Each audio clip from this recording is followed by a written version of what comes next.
I came back from the funeral with my heart pounding, eager to tell my son and daughter-in-law that my father had left me 3 ranches and a house on the coast. But when I arrived, I heard their voices coming from behind the door. I froze, hidden in the hallway. What I heard next chilled my blood. But let me tell you from the beginning how a man who had just buried his father uncovered a conspiracy that would change everything, and how revenge, when served cold and calculated, can be devastatingly perfect. My name is Elias Thornwell.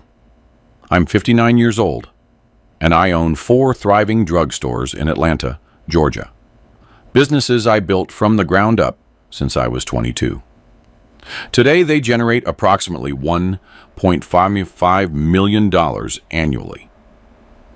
It's a comfortable, respectable life built on sacrifice. My father, Elijah Thornwell, passed away 4 days ago at the age of 86.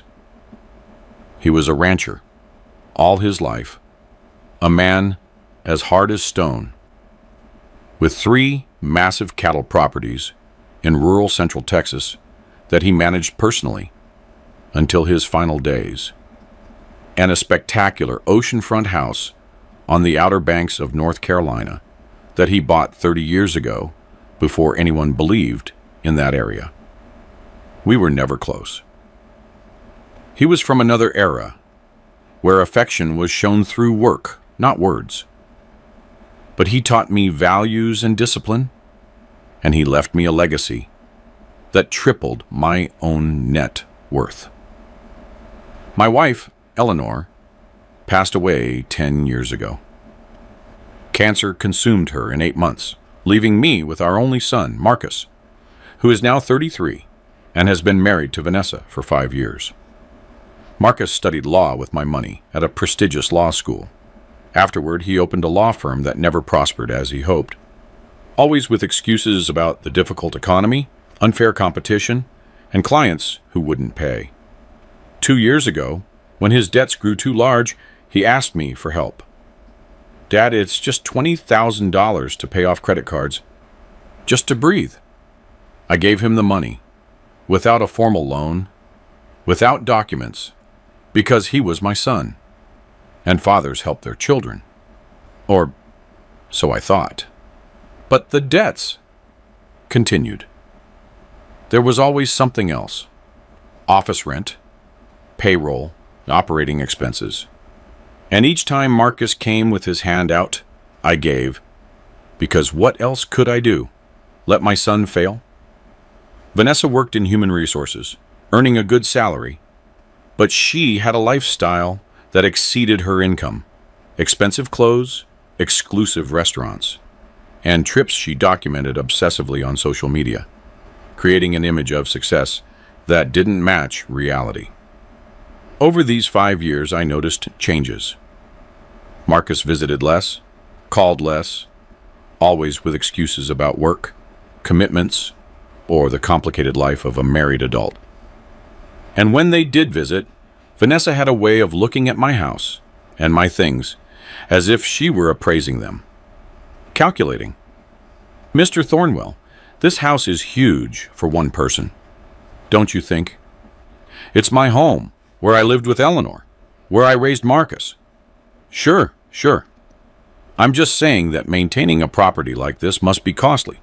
Maybe something smaller would be more practical." Casual comments, but with a subtle underlying intention, as if she were planting seeds, preparing the ground for something. My father's funeral was 3 days ago. It was a big event. Elijah was respected in the region. Hundreds came, and everyone assumed that I, as the only surviving child, would inherit everything. My 2 siblings died years ago, leaving me as the sole heir. After the funeral, the estate lawyer, Mr. Harrison, pulled me aside. "Elias, we need to review the will. Your father left specific instructions."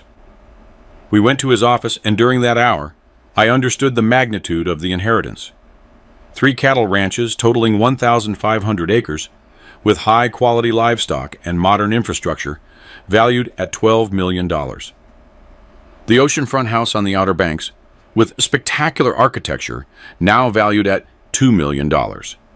And bank accounts and conservative but substantial investments, totaling another $3 million. $17 million total. Your father was very clear, Mr. Harrison explained. He wanted everything to go to you because, and I quote, "Elias is the only one who worked without expecting an inheritance, the only one who built something of his own. He deserves to continue it." I left that office stunned, with documents certifying a fortune I never imagined, and with the desire to share it with Marcus, with my son, so he would know that the family's future was secured. I drove home to my house in Atlanta, where I lived alone since Eleanor passed. But Marcus and Vanessa had a key.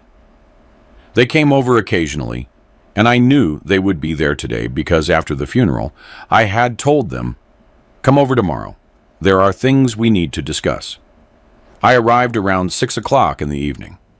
Marcus's car was parked outside. Perfect. I opened the front door quietly, wanting to surprise them, to share the incredible news. But then I heard their voices from the living room. They were talking, and the tone wasn't casual. It was intense, conspiratorial. Something stopped me, instinct. The need to know what they were saying when they thought they were alone. I stayed at the entrance, behind the wall that separated the foyer from the living room, listening. "When will he get here?" Vanessa asked. "He said around 6. He should be arriving soon. Do you know how much he inherited?" "Not exactly. But Dad once mentioned that Grandpa had properties worth over 10 million. And that was years ago. Now it's probably much more. Marcus, this is what we've been waiting for. Your father is going to have a fortune, and we need to ensure it ends up where it belongs, with us. Eventually, it will. I'm his only son. Everything will come to me, eventually. And when is that? In 20 years? 30? Your father is 59. He could live until he's 90. And in the meantime, what about us? We keep begging for handouts, living paycheck to paycheck while he sits on a fortune? Vanessa, it's not begging. It's family help. Call it whatever you want, but it's humiliating. Marcus, we're in our 30s. We should be at the peak of our lives. Our own house, trips, financial freedom. But we're trapped by your debts, by your failed law firm, by everything. Thanks for reminding me. I'm not attacking you. I'm being realistic. And the reality is your father inherited a fortune, and we need part of that fortune. Now, not in decades. And how do you suggest we do that? We ask him directly, right? Because he'll say no. He'll say it's for his retirement, that it's for emergencies, that it's for anything but us. We need to be more strategic. Strategic how? We need him to give us control, legal power over his finances, over his properties, under the pretext of helping him manage the inheritance. It's a lot for a man his age. He needs support, legal advice. And you're a lawyer, his son, the perfect person to handle everything. My blood ran cold because this wasn't a son worried about his father. It was a conspiracy, a calculated plan to take control of my life, my fortune. I don't know if that'll work, Marcus said, doubtful. My dad isn't stupid. He will suspect something. Not if we do it well. If we act concerned, overwhelmed by the responsibility he inherited, offering genuine help. He's vulnerable now. He just lost his father. He's grieving. It's the perfect moment to approach him, to offer support that looks like filial love. And after we have legal power, then what? Then we do what's necessary. We sell the properties he doesn't need. The ranches, for example. What is your father going to do with cattle ranches? Nothing. We sell them, liquidate, and use the money to pay off our debts, to buy a house, to live the way we deserve. Vanessa, that's almost like stealing. It's not stealing if it would eventually be yours anyway. We're just moving up the inevitable. And Marcus, think about it. Your father has more money than he will ever need. 4 drugstores generating millions. Now, an inheritance of another $14 or $15 million probably. Does one man really need all that? A man alone? I guess not. Exactly. So, it's family redistribution. He has too much. We have too little. And you are his son, his blood, his heir. You have a right to it. And if he refuses, if he doesn't give us legal power, then Plan B. What is Plan B? Incompetence. Your father is almost 60. With good medical documentation, with the right testimonies, we could argue that he can no longer handle complex finances, that he needs a legal guardian. And you, as his son and a lawyer, would be the perfect candidate. That's declaring him incompetent, Marcus. That would destroy our relationship. What relationship, Marcus? Let's be honest. Your father sees you twice a month. He gives you money like you're a charity case. There's no real relationship. There's an obligation. And frankly, once we have what we need, does it matter if he's upset? He's my father, and you're his son, who spent years begging for scraps while he piles up wealth. Marcus, the time has come to take what is ours by right, by necessity, and if he won't cooperate voluntarily, we'll do it involuntarily. The silence that followed was heavy, and I waited. I waited for my son to respond. I waited for him to say no, to defend his father, to reject this Plan B. But what he said was worse than silence. Okay, we'll try Plan A first. We offer help. We get legal power, and we see what happens. But Vanessa, if this blows up, if my father finds out, he won't find out, because we will act perfectly, like a loving, concerned son, like a helpful daughter-in-law. And by the time he realizes, if he even does realize, it will be too late. The control will be in our hands. I backed away silently, returning to my car, with the inheritance documents still in my hand, my heart pounding so hard I thought my chest would burst, but not from emotion, from fury. Cold, calculated, lethal fury. I had just heard a conspiracy against me, planned by my own son and his manipulative wife. A plan to rob me, to declare me incompetent if I resisted, to take everything I had built, everything my father had left me. And in that moment, I made a decision. I wouldn't confront them. I wouldn't give them a chance to deny, to lie, to act offended.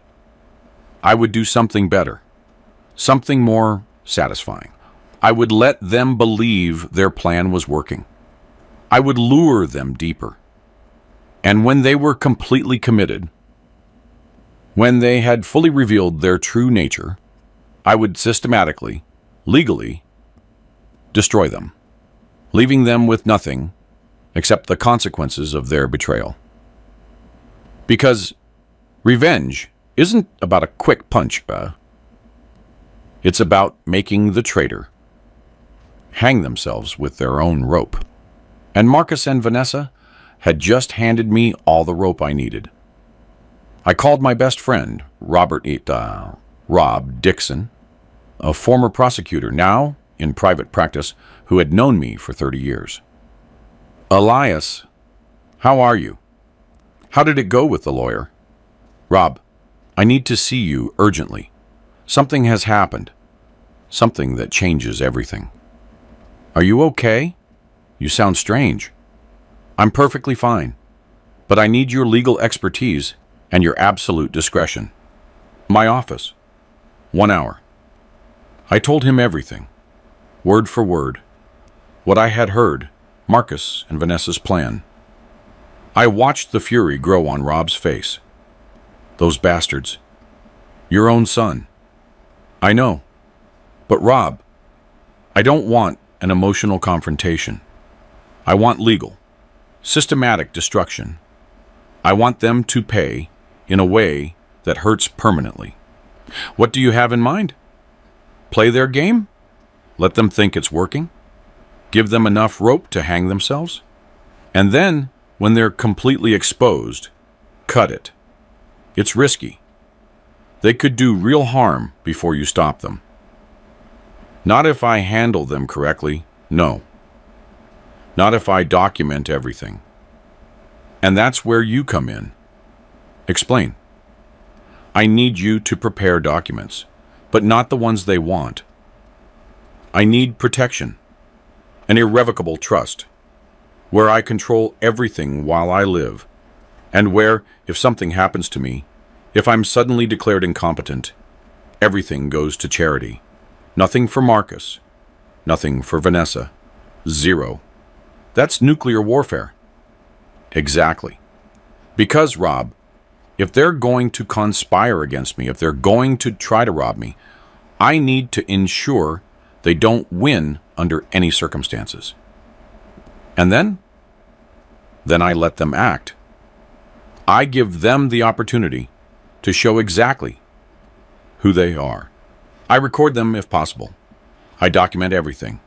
And when I have enough evidence, I confront them legally, publicly, and disinherit them permanently. Elias, this is intense. Are you sure? I've never been more sure of anything. Rob, I heard my son planning to rob me, conspiring to declare me incompetent, to take control of my life. And you expect me to just forgive him? To act like nothing happened? No, but revenge has an emotional price. You're going to lose your son permanently. I already lost him. The Marcus I knew, the one I raised and loved, he doesn't exist. In his place is a greedy stranger, manipulated by a calculating wife, and that stranger deserves what's coming. All right, I'll prepare everything. But Elias, be careful. Desperate people do desperate things. I know.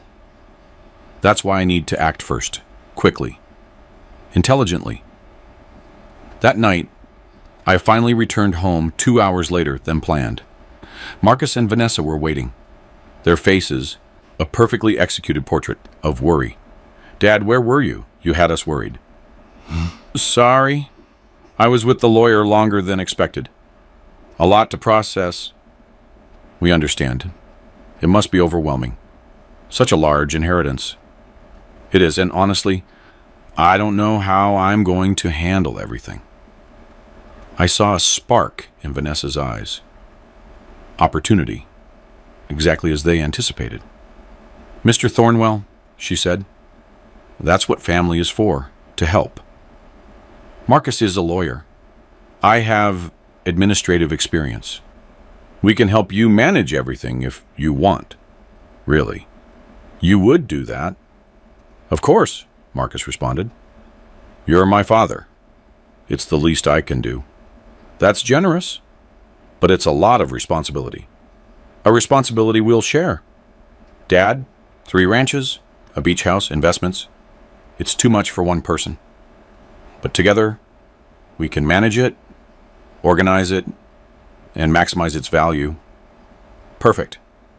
Just as they planned, offering help, presenting themselves as a concerned family. I played my part. The vulnerable man, overwhelmed, in need of support. Maybe you're right, I finally said. Then let me think about it. It's a lot to consider. Take your time, Vanessa said with a smile that didn't reach her eyes. But Dad, don't wait too long. These things need attention, decisions, and the sooner we start, the better for everyone. I understand. I'll let you know soon. After they left, I smiled. A cold smile, because they had taken the bait perfectly. Now, it was only a matter of time. Time to document, to expose, to destroy. Marcus and Vanessa were about to learn a painful lesson. Never conspire against someone who has more experience, more resources, and absolutely nothing left to lose. The following days were pure theater, a calculated performance where every gesture, every word, and every facial expression had a purpose. I was a seasoned actor because I had learned something during 40 years in business. People show their true nature when they think they are winning. Marcus called daily. "Dad, how are you? Have you thought about our offer?" "Yes, son. And I think you're right. I need help." I heard a sigh of relief, barely contained triumph. "I'm glad to hear that. When can we start?" "Give me a few days. I need to organize the documents, understand exactly what I inherited, and then we'll meet formally." "Perfect. And Dad, don't worry. We're going to take care of everything. As a family." Family. That word now sounded hollow, corrupted, as if it had lost all meaning. Meanwhile, I worked with Rob, preparing the legal protection, the irrevocable trust that would turn any attempt by Marcus into a legal disaster for him.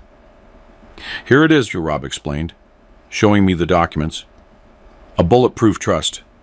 You maintain total control while you live and retain mental capacity.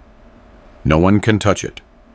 And if anyone tries to declare you incompetent, if there is any legal proceeding against you, everything automatically goes to the 3 charitable foundations you specified. And Marcus receives exactly nothing. The will is clear. Due to behavior that violated family trust, he is disinherited. And he can't contest it because it's impeccably drafted." "Perfect. And what about the surveillance equipment? Installed yesterday while you were at the drugstores. Hidden cameras in the living room, the dining room, and the study where you plan to meet with them. Professional quality audio. Everything legal. Because it's your property and it records continuously." "Excellent. Because, Rob, I need irrefutable evidence. Video, audio, documentation of every step of their conspiracy, so that when I confront them, they can't deny it. They can't lie. They can only face the consequences." "You'll have it. But, Elias, are you emotionally prepared to see your son fully reveal himself? To hear things you can't unhear?" "I already heard the worst. The rest is just confirmation." But I was wrong, because what came next was worse than I imagined. 1 week after the funeral, I organized a meeting at my house with Marcus and Vanessa. The pretext was to review the inheritance together and plan a strategy for managing the properties. They arrived promptly with a professional portfolio, with expressions of family concern and a perfectly rehearsed performance. "Thank you for coming," I said, leading them to the study, where the hidden cameras would capture everything. "That's what family is for," Marcus responded. "Show us what you've got." I laid out the documents: ranch deeds, property titles, bank statements, all meticulously organized. I saw Vanessa's eyes gleam like a predator, seeing its prey. "This is substantial," she said, trying to sound neutral. "Mr. Thornwell, do you have any idea of the total value?" "Approximately $17 million, according to the appraisals." "My God," Marcus muttered. "Dad, that's a fortune." "It is, and honestly, it overwhelms me. I don't know where to start." "Start with organization," Vanessa suggested. "You need a legal structure, a holding company, perhaps, where the properties are consolidated, and someone trustworthy manages the daily operations. Someone like you two?" "Well, Marcus is a lawyer. I have administrative experience, and we're family." Who else would you trust with something like this? You have a point. But how would it work, exactly? Marcus pulled out documents from his portfolio, prepared in advance. I brought a proposal for a broad power of attorney where you authorize me to act on your behalf for transactions, operational decisions, everything related to the inheritance. You maintain ownership, obviously, but I handle the administration. This is normal, legal, completely standard. Many families do it, especially when the wealth is complex. It's protection for you. It reduces stress and ensures everything is handled professionally. I took the documents, pretending to review them carefully. It was an extremely broad power of attorney that practically turned me into a spectator of my own finances. Marcus could sell, buy, and transfer everything without my explicit approval. This is a lot of power. It's the power I need to do the job correctly, Marcus explained. If I have to consult you on every small decision, the process will be slow and inefficient. It's better if you trust me. I'll handle the details and keep you informed of the big decisions. Big decisions like what? Like selling a ranch if an opportunity arises, or refinancing properties for better liquidity. Things that require quick action, where waiting for your approval could cost money. There it was. The plan revealing itself. Obtain legal power, then sell properties for better liquidity, which really meant to pay off their debts, to finance their lifestyle, to legally steal. Let me think about it, I said. It's a big decision. Dad, the longer you wait, the more complicated everything gets. Inheritance taxes, property maintenance, operational decisions on the ranches. They need attention now, not in weeks. Marcus is right, Vanessa added. And Mr. Thornwell, I understand it's difficult to delegate, but think of it this way. You built an empire with your drugstores, right? Because you delegated, because you trusted competent people. This is the same, only now you're delegating to your son, your own blood. Perfect manipulation. Appealing to my business ego, to family connection, to apparent logic. But I saw right through it. I saw exactly what it was, a trap. All right, I finally said, but with conditions. What conditions? First, I want a complete monthly audit of all activity. Transactions, decisions, everything documented. Of course, that's just good practice. Second, major property sales require my explicit, written, notarized approval. I saw tension on Marcus's face. Dad, that complicates things. It's my condition, non-negotiable. Okay, we can work with that. Third, this power of attorney is revocable. At any time, if I feel things aren't being managed correctly, I'll cancel it immediately. Understood? Anything else? Yes. I want my accountant, Alan, to review these documents before I sign anything, to ensure they protect my interests. Dad, I'm a lawyer. These documents are standard. Alan reviews them, or there's no deal. Vanessa intervened with a forced smile. Mr. Thornwell, of course, we want you to feel completely comfortable. Have your accountant review everything. We'll take the necessary time. But I saw annoyance in her eyes, because every condition complicated their plan. Every protection I requested was an obstacle to the theft they were planning. After they left, Rob and I reviewed the recordings. We've got them, he said, smiling, clearly offering to take control under false pretense. And look here.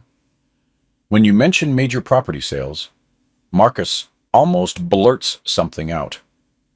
Something about needing the freedom to act quickly. Because their plan is to sell before you can stop them.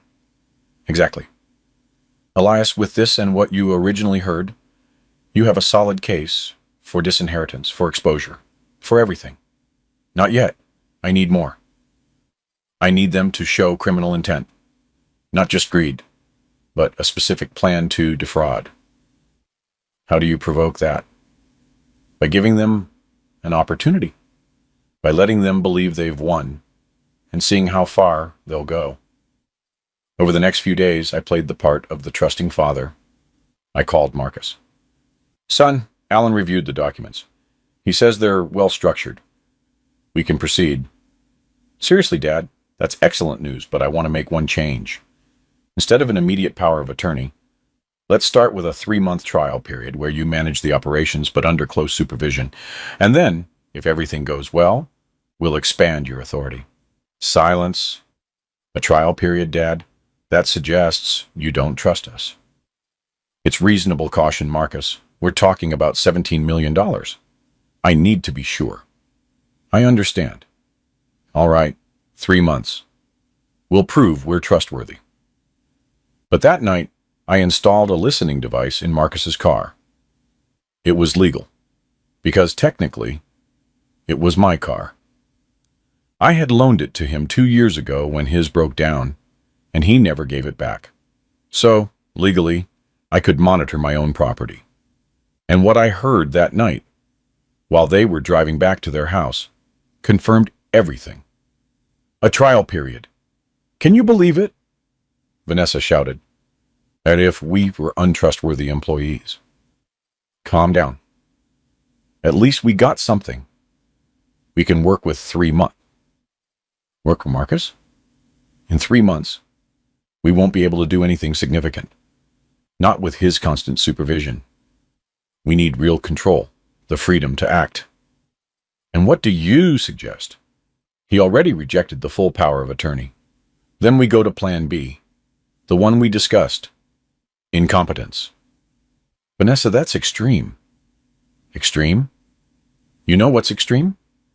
Living with debt while your father sits on $250 million in assets. That's extreme.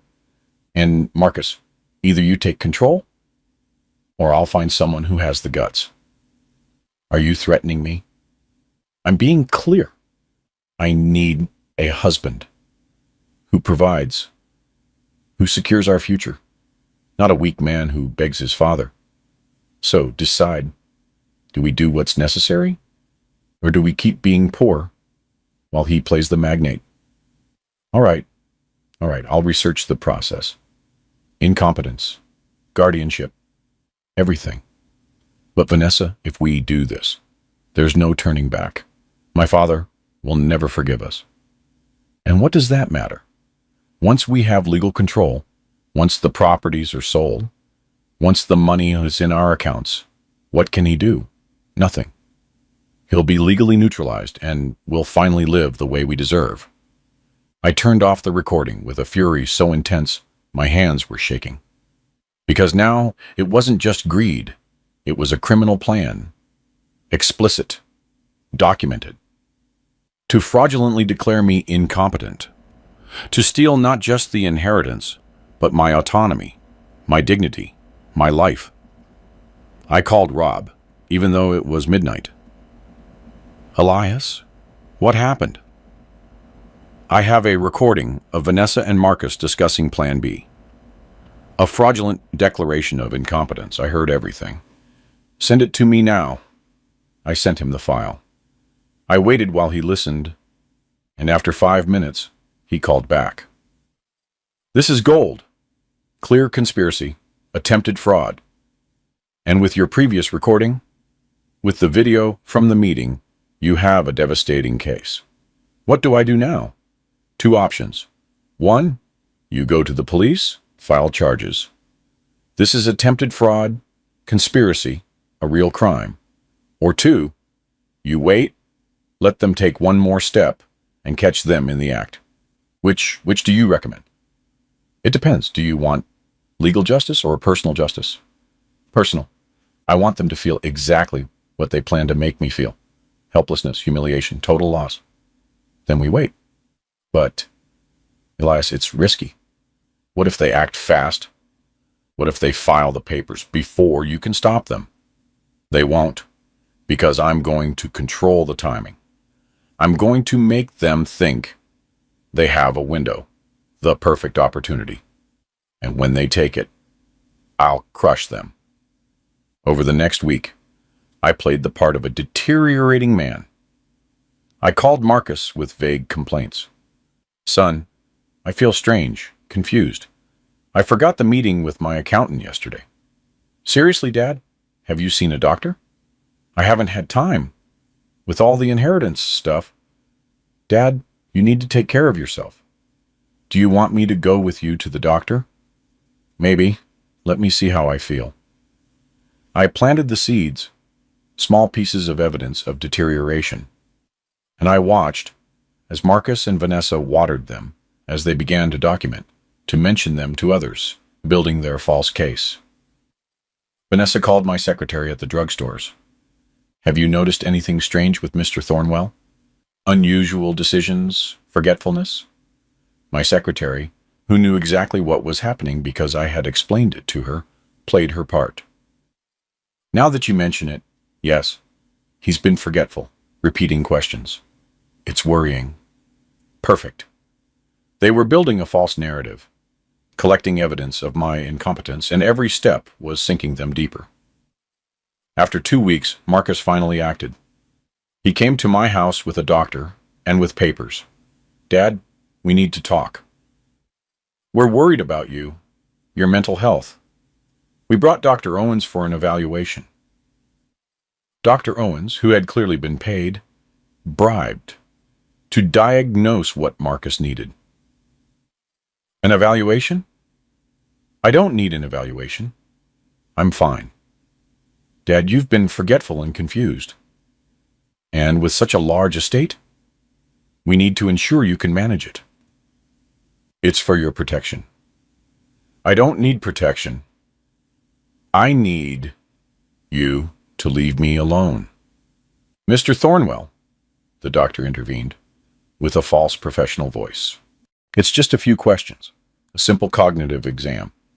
If you're fine, as you say, there's no problem. But if there's something, we can treat it early.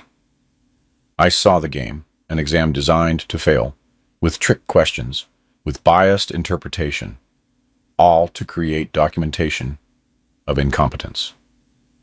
All right, I said, but I want a second opinion.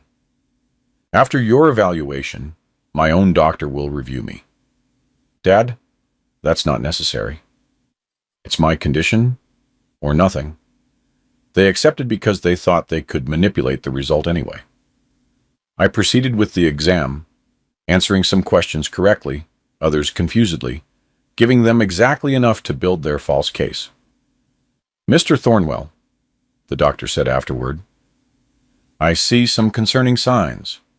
Nothing definitive, but I suggest follow-up, and perhaps considering designating someone to help with complex financial decisions, like a guardian. Not necessarily a legal guardian, but support, supervision. Your son, for example. There it was, the bot recommendation, designed to justify what came next. I'll think about it. After they left, I called Rob. I've got them completely. They tried to use a fake doctor to create evidence of incompetence. Everything recorded. Everything documented. That's enough, Elias. We can act now. We have conspiracy, attempted fraud, bribery of a medical professional. Everything. When do we make a move? It depends. Do you want a private confrontation or a public one? Public. I want everyone to know. Family, friends, the business community. I want Marcus and Vanessa to face not only the legal consequences, but the social ones. I want to destroy their reputation, just as they planned to destroy my autonomy. Then we organize a conference with the lawyer, with witnesses, with the press, if you want, and we reveal everything with evidence, with recordings, with complete documentation. Perfect. But before that, one more thing. I want to confront them face to face, give them a chance to confess, to demonstrate if there's any humanity left.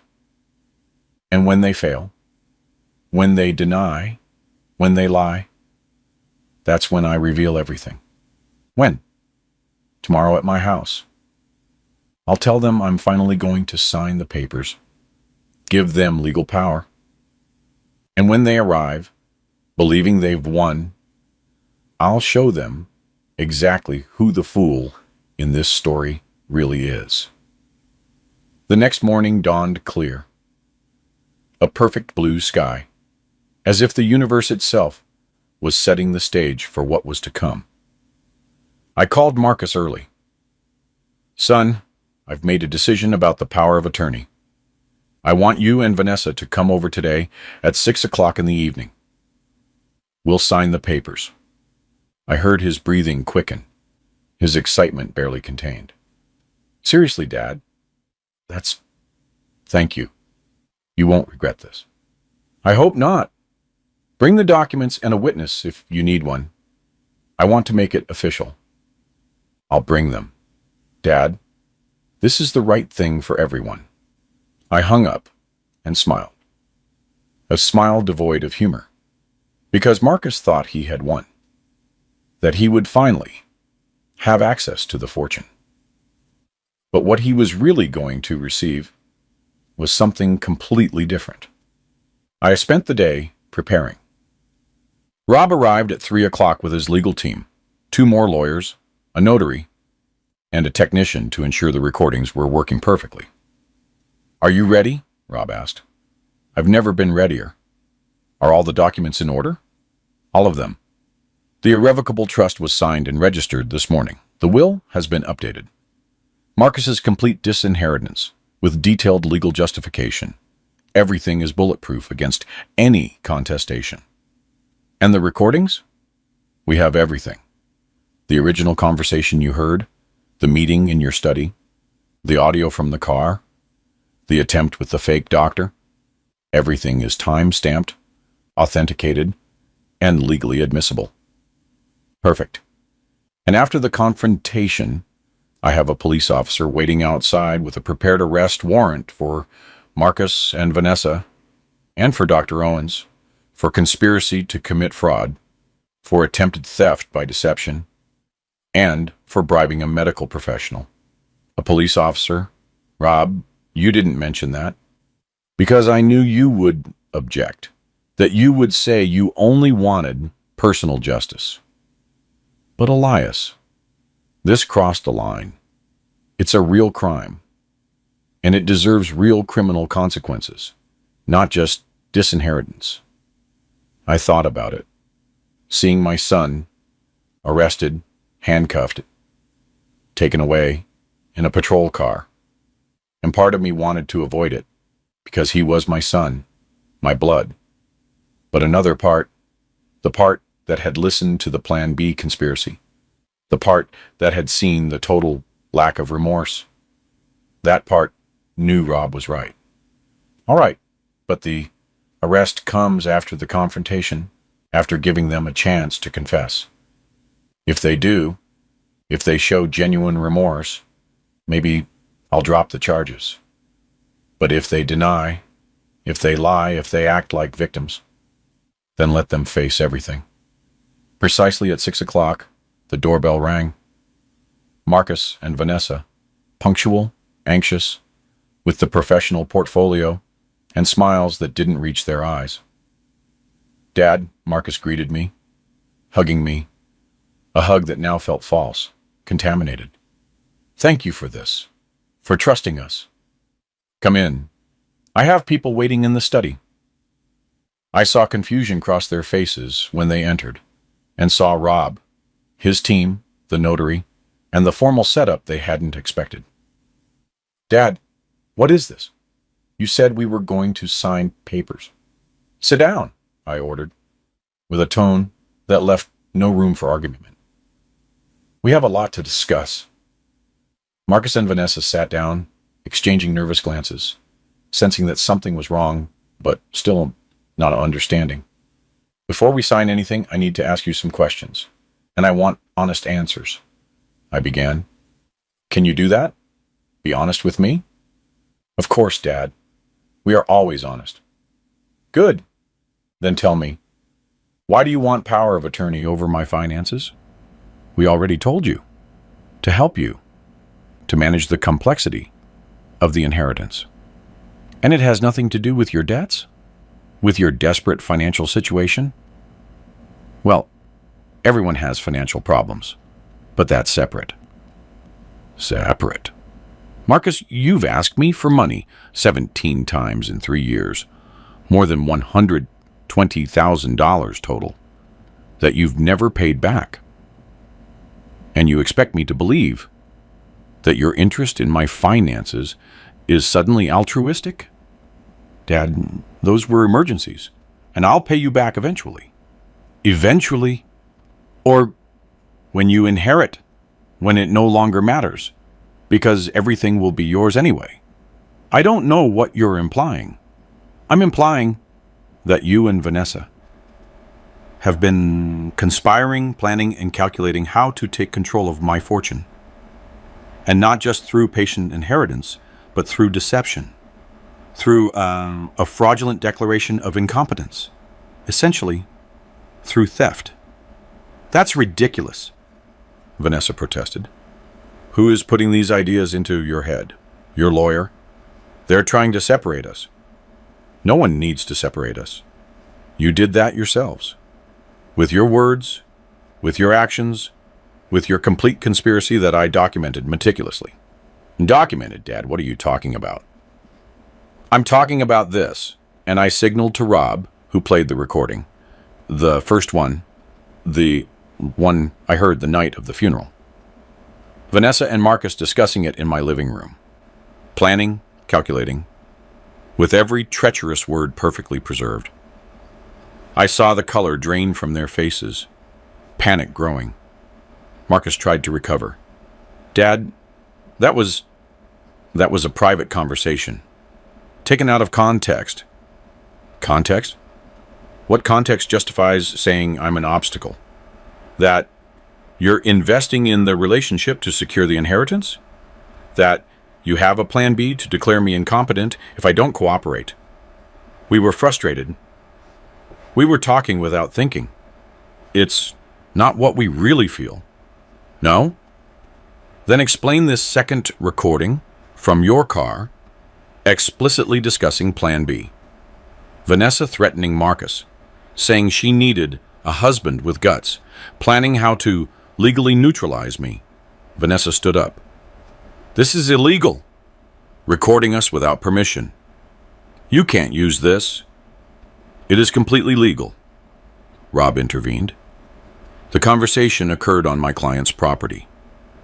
A car that belongs to my client.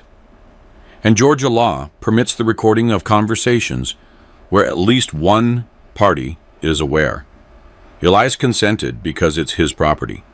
So yes, we can use it in court, in a lawsuit, and in a criminal complaint. Criminal complaint? Marcus whispered. Dad, you can't. Can't what? Defend myself? Protect myself from a criminal conspiracy? Marcus, you planned to defraud me using a bought doctor to create false evidence of incompetence. That's not a family disagreement. It's a crime. Dad, please let me explain. Explain then. Explain why I should forgive this betrayal. Why I should ignore that my own son conspired to rob me, to neutralize me, to treat me as an obstacle to a fortune he didn't earn? Explain. Marcus was crying now, but I wasn't sure if it was genuine remorse or panic over the consequences. It was Vanessa. She pressured me. She planned everything. Coward! Vanessa screamed. Now you blame me when you were just as anxious, just as greedy. Shut up. You're just making it worse. Worse? We're already ruined. Your father has everything recorded. He's going to disinherit us. He's probably going to sue us. What else can get worse? This, I said, placing documents on the table. You can read. These are copies. The originals are already registered with the attorney. Marcus took the papers, reading. With every line, His face grew paler. This is an irrevocable trust. Everything goes to charity. I don't receive anything. Nothing. Correct. Due to conspiracy to defraud. Due to betrayal of family trust. Due to behavior that violates every principle I tried to teach you, you deserve nothing, and you will receive nothing. Dad, you can't do this. I'm your son. Your only son. A son who conspired against his father, who saw his father as an obstacle, as an eventual bank account. That's not a son. That's a stranger with a common surname. Please, we can fix this. We can go to family therapy. We can rebuild trust. Trust, Marcus? I recorded 6 conversations where you conspired against me. I documented a meeting where you tried to manipulate me. I have evidence of bribery to a medical professional. And you talk about rebuilding trust? That's not a broken window. It's a demolished building. There is no reconstruction possible. Vanessa intervened with a calculating voice that showed no remorse. Mr. Thornwell, I understand you're upset, but think about it practically. Marcus is your only son. Eventually, someone will inherit. Do you really want it to be strangers? Impersonal charities? Instead of your own blood? I prefer charity over a traitor. And Vanessa, speaking of practical, there's something else you should know. I gave another signal to Rob, who called in the officer waiting outside. He entered in uniform, with handcuffs, with an authority that could not be denied. Marcus Thornwell, Vanessa Thornwell, you are under arrest. You have the right to remain silent. No, Marcus shouted. Dad, please don't do this. I'm your son. You are a criminal, and criminals face justice. Officer, proceed. I watched the handcuffs go on. I saw total panic on their faces. I saw the final reality sinking in. That they had lost not only the inheritance, but their freedom, their future, everything. Dad, I beg you, Marcus sobbed as the officer led him away. Don't let this happen. You're my father. Protect you from the consequences of your actions, just like I did all your life. Look where that led us, didn't it? Now face reality without my protection, without my money, without my intervention. Just you and the consequences you earned. The officer took them away. I remained in the study with Rob and his team, with the heavy silence that followed the storm. Are you okay? Rob asked. No, but I am right. And sometimes that has to be enough. Elias, the combined bail was $40,000. They'll probably be out tomorrow. I know, but the process is underway. The charges are serious: conspiracy, fraud, bribery. Even with good lawyers, they face years of legal battle. And during that time, every day, they will remember that they played a dangerous game and lost. And what will you do now? Live without the burden of a traitorous son, without the worry of conspiracy, with the peace that comes from knowing my resources are going to legitimate causes, not to parasites, disguised as family. Over the next few days, the story spread through business circles in the community, and the reactions were mixed. Some supported me. You did the right thing. Family doesn't excuse crime. Others criticized. He's your son. You should forgive, seek reconciliation. But more interesting were the calls I received from other fathers, other businessmen, sharing similar stories of greedy children, of family who saw wealth as a right, of small and large betrayals. Elias, I admire your courage, a colleague told me. I've suspected my daughter for years, but I haven't had the guts to confront her, to verify it. And now I live in constant doubt. Verifying hurts, I admitted. But living in doubt is worse. At least now I know, and I can act with certainty. 1 week after the arrests, Marcus called from an unknown number because they had obviously blocked his. "Dad, we need to talk." "We have nothing to talk about, except through lawyers. Please, give me 5 minutes. Just 5 minutes." Something in his voice made me agree. "All right, 5 minutes. Dad, you were right. About everything. I was greedy. I was a traitor. I was a terrible son. And I am truly sorry. I am sorry. Are you sorry you conspired, or are you sorry you were caught?" "Both, honestly. But Dad, these days, in the legal process, have opened my eyes to who I became, to how Vanessa manipulated me, to how I lost my way. Vanessa didn't put words in your mouth. She didn't force you to conspire. You chose actively, consciously. You're right. And I'm not looking for excuses. I just wanted you to know that I regret it, and that I understand if you never forgive me. I deserve it, Dad. I genuinely appreciate the apology, but it changes nothing. The trust is irrevocable. The disinheritance is permanent, and the criminal charges continue. I know, and I'm not calling to ask you to change that. I'm just calling to say I am sorry, and that I love you.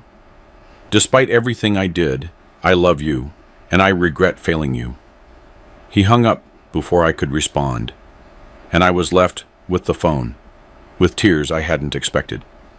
Because despite everything, despite the betrayal, the conspiracy, and the pain, a part of me still loved my son. The part that remembered the innocent child, before the greed, before Vanessa, before everything. But love doesn't mean automatic forgiveness. It doesn't mean restoring trust that was destroyed so completely.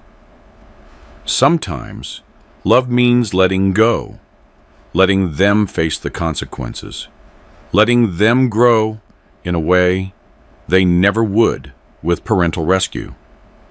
2 weeks later, I received a letter from Marcus's lawyer offering a settlement. Marcus and Vanessa would withdraw any claim on the inheritance. They would accept the disinheritance in exchange for me dropping the criminal charges. "What do you think?" I asked Rob. "It's tempting. It ends everything cleanly, without an extended legal battle, without continuous publicity. But it sends the message that crime without real consequences is acceptable. That as long as you apologize and renounce your claim, you can attempt to defraud without serious punishment." Exactly. So no. Let them face the charges. Let them go to trial, if necessary. Let the system determine if they are guilty or not. I am not going to interfere with justice. Elias, Marcus is your son. Do you really want to see him potentially in prison? I want to see him face the consequences. If that means prison, then yes. Because it's the only way he'll learn, the only way he'll truly change. And if he doesn't change, if he only grows bitter, then that will be his choice, just as conspiring was his choice, just as betraying me was his choice. I can no longer control his choices. I can only control mine.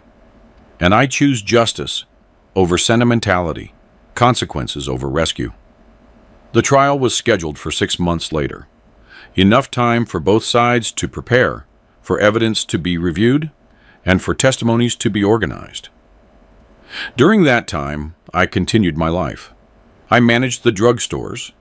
I administered the inherited ranches through competent managers. I sold the house on the Outer Banks for a substantial profit and donated it to a foundation for veterans in my father's name. And slowly, I found peace. Not complete peace, because there would always be a scar where Marcus had been, but the peace of knowing that I had acted correctly, that I had protected my dignity, my autonomy, my life. One day, 3 months after the arrests, I ran into Vanessa at a coffee shop. She was alone, looking defeated, nothing like the confident woman who had conspired against me. "Mr. Thornwell," she said when she saw me, without hostility, only tiredness. "Vanessa, may I speak for a minute?" "Go ahead." "I want you to know something. Marcus and I are separating, divorcing. I can't be with someone who blames me for his own decisions, who acts like a victim when he was a willing participant. I'm sorry to hear that. I really am. Because even though you betrayed my family, even though you conspired, I don't wish for you to suffer unnecessarily. Only for you to face the consequences. I am facing them. I lost a husband. I lost my reputation. I lost my job because no one wants to hire a woman arrested for conspiracy, and I'll probably face more at trial. And Marcus? Marcus is broken, living with a friend, working in a bar because no one will give him legal work, waiting for a trial that will probably destroy him completely. And Mr. Thornwell, I know you have every right to be furious, every right to punish us. But I ask you, when is enough enough? When does the punishment end? The punishment ends when you learn the lesson. When you demonstrate genuine change, not just words, but real transformation. And how do you demonstrate that? From the bottom of the hole, where we are, that is the question you two have to answer. I can't rescue you again. I can't give you shortcuts. If you want redemption, you have to earn it. With time, with actions, with sustained proof that you are different. But in the meantime, you keep falling until you hit rock bottom and decide to climb out by yourselves, without my safety net, without the expectation of a paternal rescue. Just you and your determination. Vanessa nodded with tears in her eyes. It's fair. Cruel, but fair. And Mr. Thornwell, for what it's worth, I'm sorry for everything. And she left. I stayed with my coffee, thinking about the conversation, about the questions of when punishment ends, and I realized I didn't know the answer. I wasn't punishing them to achieve a specific result. I was punishing them because it was a natural, inevitable consequence of the choices they made. And perhaps that was the biggest lesson. That actions have consequences. And that a father who constantly rescues his son isn't being kind. He's being cruel, depriving his son of the opportunity to grow, to learn, to become a functional adult who understands reality.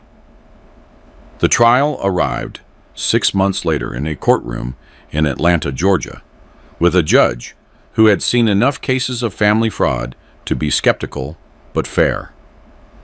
Marcus and Vanessa had competent lawyers, paid with loans because they no longer had any resources.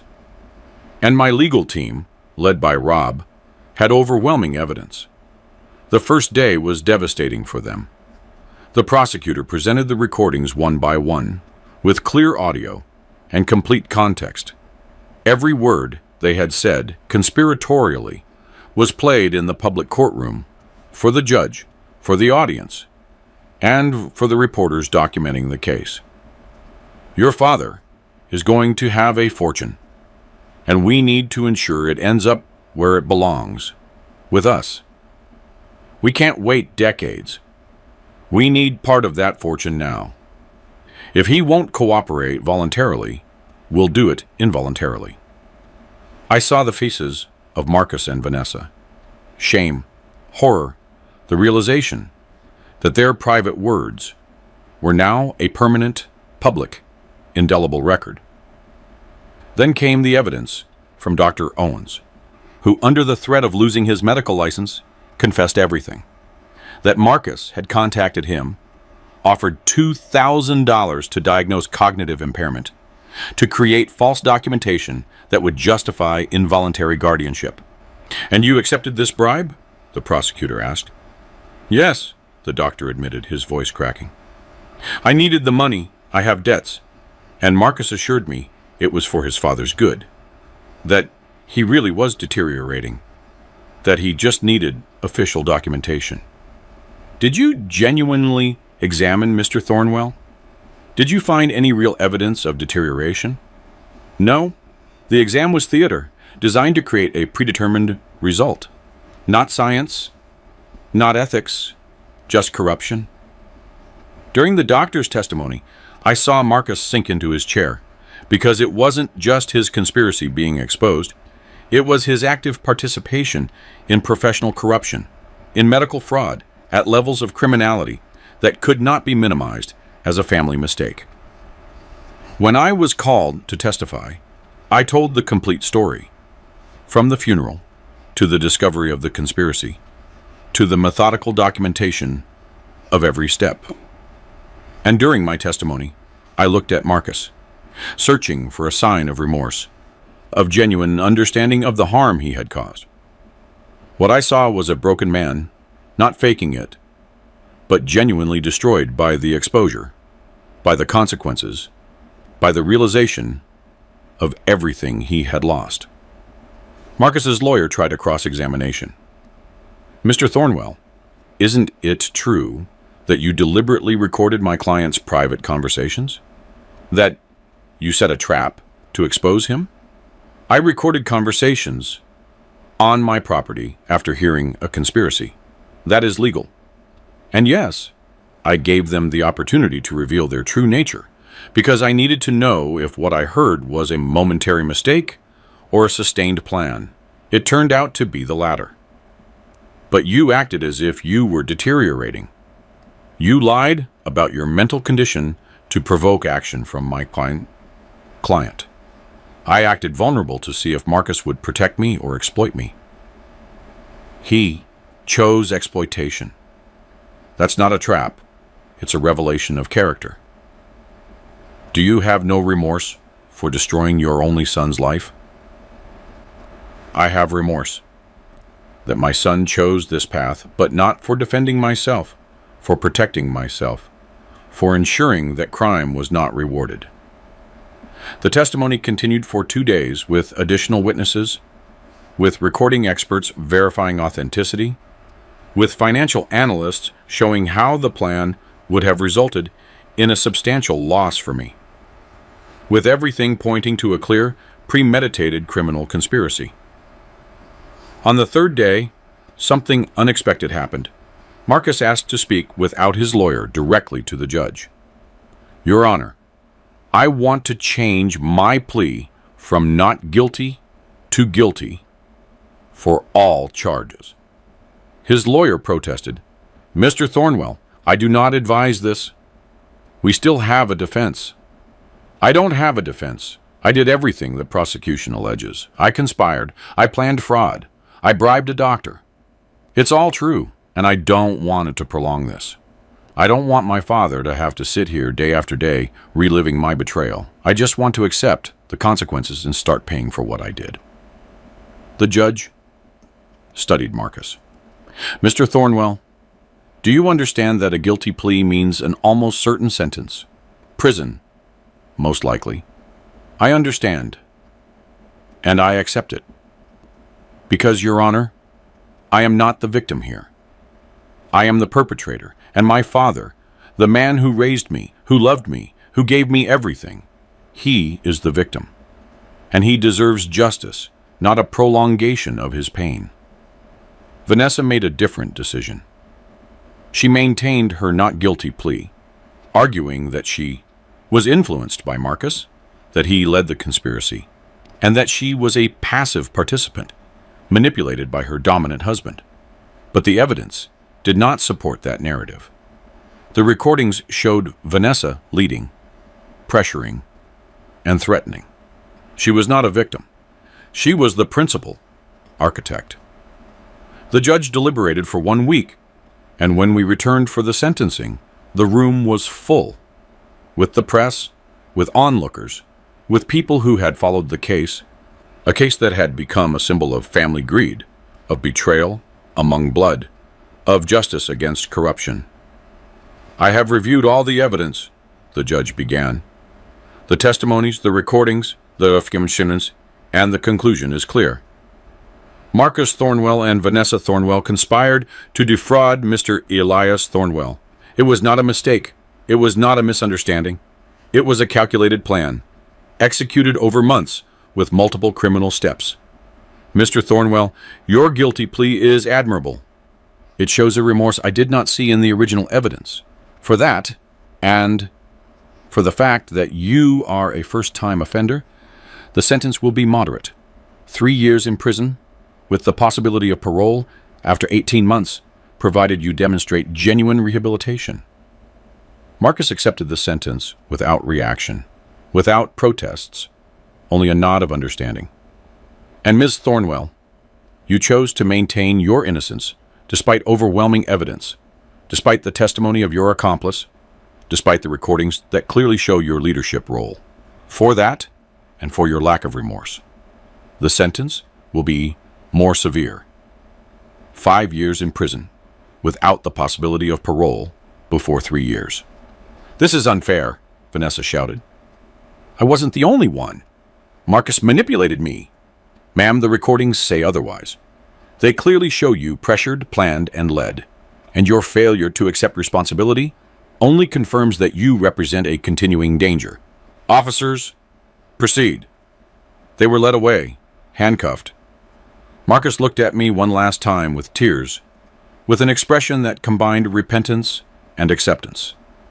And Vanessa was screaming protests, proclaiming injustice, acting the victim until the end. After the sentencing, reporters surrounded me. Mr. Thornwell, how do you feel knowing your son will go to prison? I feel sad, but also relieved. Justice was served, and perhaps, just perhaps, these years will give him time to reflect, to grow, to become a different man. Will you visit him in prison? I don't know. I will make that decision in time. But for now, I need space.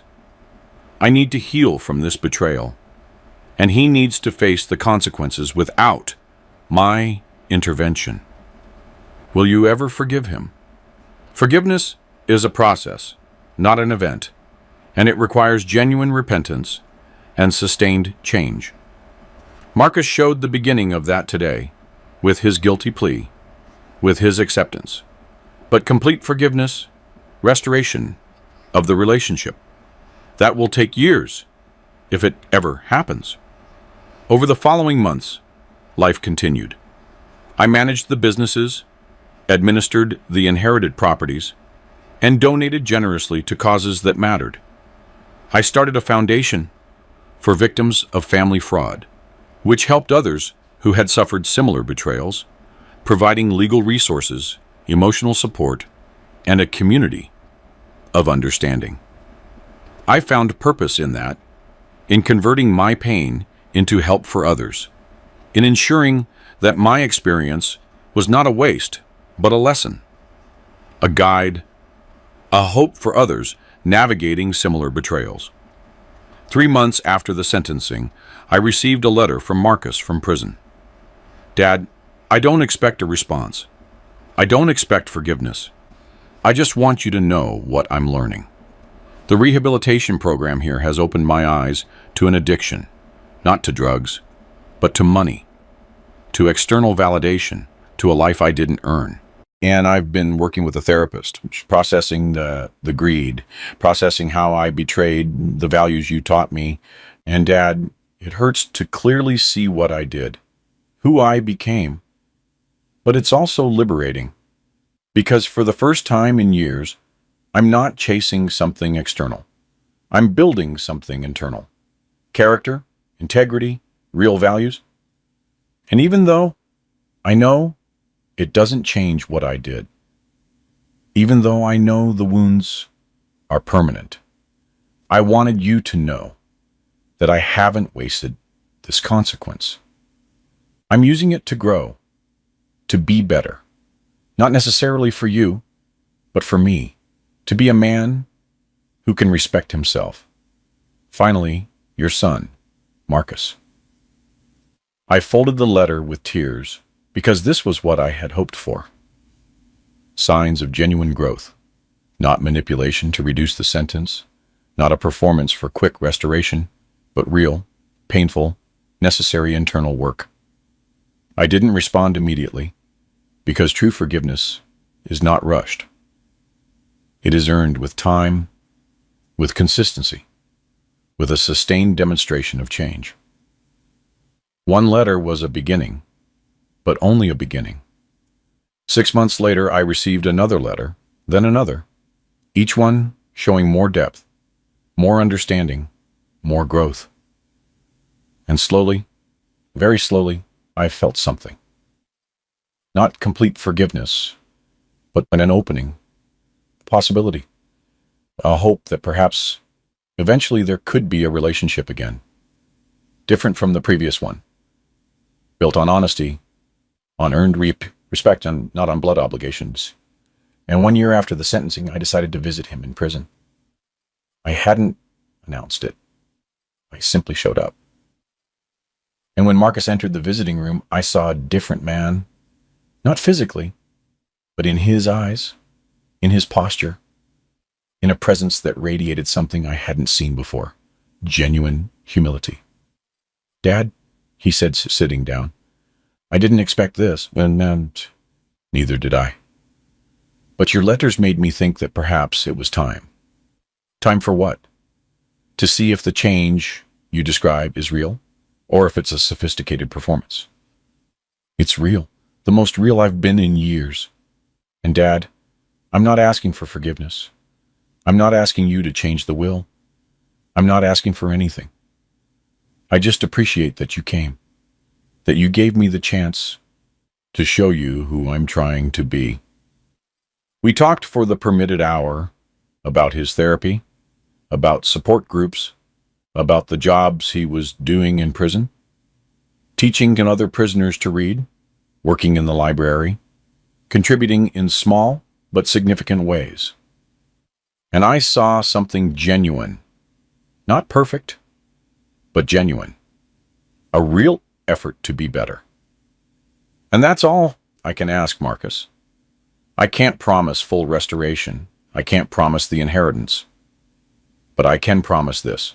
If you continue to grow, if you consistently demonstrate this change, I will keep the door open to a relationship, to a connection, to the possibility of a future together. That's more than I deserve. Thank you. I left the prison feeling something I hadn't felt in a year. Hope. Not guaranteed, but possible. And sometimes, possibility is enough. Vanessa showed no growth. Her letters, the few she sent, were full of excuses. Blaming Marcus, blaming me, blaming the system, blaming everyone but herself. I eventually stopped reading them because there was no point, no growth, only perpetual bitterness. 18 months after the sentencing, Marcus was released on parole with strict requirements, regular reporting, verifiable work, and exemplary behavior. He fulfilled everything, no complaints, no shortcuts. He got a job at a small law firm, not litigating, but doing research. Humble work for a lawyer with his education. But he accepted it with gratitude, without the arrogance he had shown before. Slowly, we rebuilt the relationship, not as it was, but something new, based on honesty, on mutual respect, on the understanding that destroyed trust is rebuilt with time, not with declarations, but with sustained actions. 2 years after his release, he visited me at my house for the first time since the arrests. "Dad, there's something I want to tell you." "Go ahead." "I've been working and saving, and I paid off the $120,000 I owed you, with interest. It took 2 years, but it's complete. Here's the transfer." I looked at the documents verifying it. It was real. He had paid off completely something I never thought he would do. "Marcus, I didn't expect this. I know, but I needed to do it. Not because I expected anything in return, but because it was the right thing to do. It was a debt I owed, and the man I want to be pays his debts. No excuses. I'm genuinely proud of you, proud enough to consider restoration, not of the full inheritance, but maybe something, a recognition that you've changed, that you're not who you were. I considered it carefully, with the full weight of the history between us, and I made a decision. Yes, I will modify the will. Not full restoration, but 20%. With the condition that you continue to demonstrate this change for 5 more years. If you do that, if you maintain the growth, it increases to 40, and eventually, perhaps, a more equitable division. Dad, that's more than I dreamed of. Thank you. Don't thank me. You did the work. You changed. I'm only recognizing that. And Marcus, this isn't about money. It's about the relationship. It's about having a son I respect, whom I love, who can look me in the eye without shame. I know. And Dad, even if you never modified the will, even if you decided to give everything to charity, it would be okay. Because what I got back is worth more than any inheritance. I got back my integrity, my self-respect, and your respect. That is priceless. Years later, looking back, I don't regret how I handled the situation. It was brutal and painful and publicly humiliating, but it was also necessary. Without real consequences, Marcus never would have changed. He would have continued in a spiral of greed, dependency, and corrupted character. The revenge I sought wasn't traditional revenge. It wasn't pain for pleasure. It was justice. Natural consequences applied without false mercy. It was the refusal to be a silent victim, to allow the conspiracy to proceed without resistance. And the final result, after years of pain and growth, was something better than what I had before. A son who had truly matured, who had learned the value of honest work, of integrity, of earned respect instead of inherited. If you are hearing this story, if it resonates with you in any way, I want you to understand something fundamental. Family does not excuse betrayal. Blood does not justify crime. And true love sometimes means tough consequences, not easy rescue. I returned from my father's funeral to share the inheritance with my son. But instead of gratitude, I found a conspiracy, a calculated plan to rob me, to neutralize me, to treat me as an obstacle to a fortune he didn't earn. And I had a choice. Act as the ignorant victim, allow the plan to proceed while pretending not to know, or act with intelligence, with strategy, documenting every step, building an irrefutable case. And then when the evidence was complete, totally destroying the conspiracy. I chose the latter. And while it was painful, while it meant seeing my son arrested and incarcerated, it was also right, because Marcus needed those consequences. He needed to hit rock bottom. He needed to lose everything to understand the real value, not of money, but of character. From Atlanta, Georgia, at 64 years old, with a rebuilt relationship with my son, I wish you wisdom. The wisdom to see betrayal when it occurs, not to ignore it in the name of family love, and to protect yourself without apology. And I wish you courage. The courage to apply consequences when they are necessary, to allow the people you love to face the pain they need to face in order to grow. Because constant rescue is not kindness. It is cruelty in disguise. Marcus conspired against me, and he paid the price. 3 years of his life, loss of reputation, destruction of his initial career, public humiliation. But he also gained something. He gained the opportunity to become a real man, with real integrity, with self-respect that cannot be inherited, only earned. And I gained something too. I gained certainty. I gained the knowledge that my son, after a painful journey, is now someone I can respect, someone who can look me in the eye without shame, someone who understands that family is built on actions, not on expectations of inheritance. The inheritance my father left me was substantial, $17 million. But the inheritance I left Marcus was more valuable. A lesson about consequences, about integrity, about the fact that money without character is a curse, not a blessing. And that lesson, that painful transformation from a greedy son to a man of integrity, is worth more than any ranch, any property, any amount of dollars. Because in the end, the only thing we truly inherit, the only thing we truly leave, is character. And Marcus finally inherited the one that matters.